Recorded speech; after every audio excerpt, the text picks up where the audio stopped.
നമസ്കാരം. ശനിയാഴ്ച ഹോർമൂസ് കടലിടുക്കിൽ ഇന്ത്യൻ പതാക വഹിച്ച 2 കപ്പലുകൾക്ക് നേരെ നടന്ന വെടിവയ്പ് ഇറാന്റെ ഭരണ സംവിധാനത്തിനുള്ളിലെ വിള്ളലുകളെയാണ് പുറത്തു കൊണ്ടുവരുന്നത്. കടലിടുക്ക് ശനിയാഴ്ച തുറന്നതാണോ അതോ അടച്ചതാണോ എന്ന കാര്യത്തിലുണ്ടായ ആശയക്കുഴപ്പമാണ് ഈ വെടിവയ്പിൽ കലാശിച്ചത്. ഇറാന്റെ ഇസ്ലാമിക് റവല്യൂഷണറി ഗാർഡ് കോർപ്സുമായി ഏകോപിപ്പിച്ചാൽ മാത്രമേ കപ്പലുകൾക്ക് ഈ പാതയിലൂടെ സഞ്ചരിക്കാനാവൂ എന്ന് ഒരു മുതിർന്ന ഇറാനിയൻ ഉദ്യോഗസ്ഥർ പറഞ്ഞപ്പോൾ ഇസ്രായേൽ ഹിസ്ബുള്ള വെടിനിർത്തൽ കരാറിനെ തുടർന്ന് പേർഷ്യൻ ഗൾഫിലെ ഈ ഇടുങ്ങിയ പാത തുറന്നതായി വിദേശകാര്യമന്ത്രി അബ്ബാസ് അരാജി വ്യക്തമാക്കിയിരുന്നു. ഭരണ നേതൃത്വത്തിലെ ഈ വൈരുദ്ധ്യമാണ് കടലിൽ സംഘർഷത്തിന് കാരണമായത്. ഇന്ത്യൻ കപ്പലുകൾക്ക് നേരെ വെടിയുതിർത്ത സംഭവത്തിൽ ഇറാനിയൻ അംബാസിഡർ മുഹമ്മദ് ഫത്താലി വിളിച്ചു വരുത്തി ഇന്ത്യ ഔദ്യോഗികമായി പ്രതിഷേധം രേഖപ്പെടുത്തിയിരുന്നു. വെടിവെപ്പുണ്ടായ സംഭവത്തിൽ കേന്ദ്ര സർക്കാർ തങ്ങളുടെ ശക്തമായ ആശങ്കയും അതൃപ്തിയും ഇറാനെ അറിയിച്ചിട്ടുണ്ട്. ഏത് സാഹചര്യത്തിലാണ് ഇറാന്റെ സായുധ സേന സമാധാനപരമായ ചരക്ക് കപ്പലുകൾക്ക് നേരെ വെടിയുതിർത്തത് എന്നതിനെ ചൊല്ലി ചോദ്യങ്ങൾ ഉയരുകയാണ്.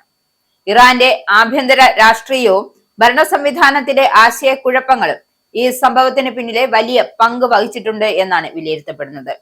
ഒരു വശത്ത് സിവിൽ സർക്കാർ ഹോർമൂസ് കടലിടുക്കിലൂടെയുള്ള ഗതാഗതം പുനരാരംഭിക്കുന്നതിൽ സൂചനകൾ നൽകുന്നു. എന്നാൽ മറുവശത്താകട്ടെ പ്രായോഗിക തലത്തിൽ സർവാധികാരികളായ IRGC ആണ് കാര്യങ്ങൾ നിയന്ത്രിക്കുന്നത് എന്നത് പകൽ പോലെ വ്യക്തം. ഫെബ്രുവരി 28-ന് യുദ്ധം ആരംഭിച്ചതു മുതൽ IRGCയും ഇറാന്റെ സിവിൽ സർക്കാരും തമ്മിലുള്ള വിള്ളലുകൾ പ്രകടമായിരുന്നു. അതായത് ശനിയാഴ്ച ഹോർമൂസ് കടലിടുക്കിലൂടെയുള്ള ഗതാഗതം പുനരാരംഭിക്കുന്നത് സംബന്ധിച്ചുണ്ടായ ആശയക്കുഴപ്പം ഈ ഭിന്നത കൂടുതൽ രൂക്ഷമാക്കുന്നതാണ്. ഇറാന്റെ അർദ്ധ ഔദ്യോഗിക വാർത്താ ഏജൻസിയായ തസ്നിം നൽകിയ രൂക്ഷമായ പ്രതികരണം ഈ വിഭജനത്തെ കൂടുതൽ അടിവരയിട്ട് വ്യക്തമാക്കുന്നു. അരാജി പങ്കുവെച്ച പൂർണ്ണമായി തെറ്റായ ഒരു ട്വീറ്റ് ഹോർമൂസ് കടലിടുക്ക് വീണ്ടും തുറക്കുന്നത് സംബന്ധിച്ച ആശയക്കുഴപ്പം ഉണ്ടാക്കിയിട്ടുണ്ട്. മിനിറ്റുകൾക്ക് മുമ്പ് വിദേശകാര്യ മന്ത്രി എക്സിൽ കുറിച്ചതും ലെബനനിലെ വെടിനിർത്തലിനെ തുടർന്ന് വെടിനിർത്തൽ കാലാവധി തീരും വരെ വാണിജ്യ കപ്പലുകൾക്കായി ഹോർമൂസ് കടലിടുക്ക് പൂർണ്ണമായും തുറന്നിടും എന്നായിരുന്നു. എന്നാൽ അമേരിക്കയും മറ്റും ഗൾഫ് രാജ്യങ്ങളുമായി ചർച്ചകൾക്ക് നേതൃത്വം നൽകുന്നത് ഇറാനിയൻ നേതാവായ അരാജിയാണ്. ഹോർമൂസ് കടലിടുക്കിലൂടെയുള്ള സിവിൽ കപ്പലുകളുടെ സഞ്ചാരം സംബന്ധിച്ചുണ്ടായ ആശയക്കുഴപ്പമാണ് ഭരണ സംവിധാനത്തിലെ ഈ വിള്ളലുകളുടെ ഏറ്റവും പുതിയ ഉദാഹരണം. കപ്പൽ ഗതാഗതത്തിനായി പാത തുറന്നുകൊടുത്തതായി സിവിൽ നേതൃത്വം വ്യക്തമാക്കുമ്പോഴും IRGC അവരുടെ ഉപരോധം തുടരുന്നതായാണ് കാണപ്പെടുന്നത്. മധ്യേഷ്യയിൽ യുദ്ധം ആരംഭിച്ചതും പരമോന്നത നേതാവ് അലി ഖമേനി കൊല്ലപ്പെട്ടതിനു ശേഷം ടെഹ്റാനിലെ സിവിൽ നേതൃത്വം നയതന്ത്ര ചർച്ചകൾക്കും സാമ്പത്തിക ആശ്വാസത്തിനും മുൻഗണന നൽകുന്നതും. എന്നാൽ IRGC യുദ്ധം കൂടുതൽ ശക്തമാക്കാനാണ് താല്പര്യപ്പെടുന്നത്. യുദ്ധാനന്തര ഇറാന്റെ സങ്കീർണമായ ഭരണ സംവിധാനം സർക്കാരും IRGCയും തമ്മിലും IRGCക്കുള്ളിൽ തന്നെയും പലവിധ തർക്കങ്ങൾ നിലനിൽക്കുന്നുണ്ട് എന്നത് വ്യക്തമാണ്. ഫലത്തിൽ ആർക്കും പൂർണ്ണ നിയന്ത്രണമില്ലാത്ത അവസ്ഥയാണ് ഇപ്പോഴുള്ളത്. ഹോർമൂസ് കടലിടുക്കിന്റെ ചുമതല IRGCക്കാണ്. കടലിടുക്ക് തുറന്നതാണ് എന്ന് വിദേശകാര്യ മന്ത്രി പറയുമ്പോൾ ആ പ്രസ്താവന അത് അംഗീകരിക്കുന്നില്ല. അതായത് ഇവരുടെ ഈ പ്രസ്താവന IRGC നിരുപാധികം തള്ളിക്കളയുന്നുണ്ട്.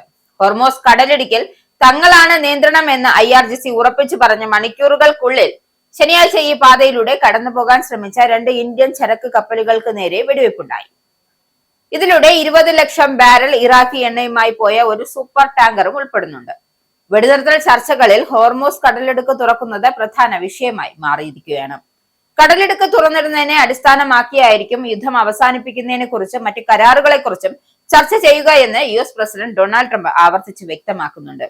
വിദേശകാര്യമന്ത്രി അരാജി പ്രഖ്യാപിച്ച കടലിടുക്കിന്റെ പ്രവർത്തനം അധിക നേരം നീണ്ടു നിന്നില്ല എന്നും പ്രഖ്യാപനത്തിന് പിന്നാലെ കടലിടുക്കിലേക്ക് കുതിച്ച കപ്പലുകൾക്ക് പാതി വഴിയിൽ നിന്നും തിരിഞ്ഞോടേണ്ടി വന്ന അവസ്ഥയെത്തി. അതായത് മണിക്കൂറുകൾക്കുള്ളിൽ കപ്പൽ യാത്രയ്ക്ക് IRGCയുമായി ഏകോപനം ആവശ്യമാണ് എന്ന് ഒരു മുതിർന്ന ഇറാനി ഉദ്യോഗസ്ഥൻ വ്യക്തമാക്കി. സർക്കാർ അനുകൂല മാധ്യമങ്ങൾ അരാജിയുടെ ട്വീറ്റിനെ മോശം, അപൂർണം, തെറ്റിദ്ധരിപ്പിക്കുന്നത് എന്നൊക്കെയാണ് വിശേഷിപ്പിച്ചത്. എന്തായാലും ഹോർമൂസ് കടലിടുക്കിലൂടെയുള്ള യാത്രയ്ക്ക് IRGC നേവി സ്വന്തം നിബന്ധനകൾ കൂട്ടിച്ചേർക്കുകയും സൈനിക കപ്പലുകളോ ശത്രുതാപരമായ ചരക്ക് കപ്പലുകളോ കടലിടുക്കിലൂടെ കടത്തിവിടില്ല എന്നും കപ്പൽ ഗതാഗതത്തിന്മേൽ തങ്ങൾക്ക് കർശന മേൽനോട്ടമുണ്ട് എന്ന് അവർ വ്യക്തമാക്കുകയും ചെയ്യുന്നു. എന്തായാലും IRGCക്കാണ് ശരിക്കും ഹോർമൂസ് കടലിലെ പൂർണ്ണ നിയന്ത്രണം എന്ന് ആവർത്തിച്ച് വ്യക്തമാക്കുന്ന അടിവരയിടുന്ന കാര്യമാണ് ഇപ്പോൾ നടക്കുന്നത്.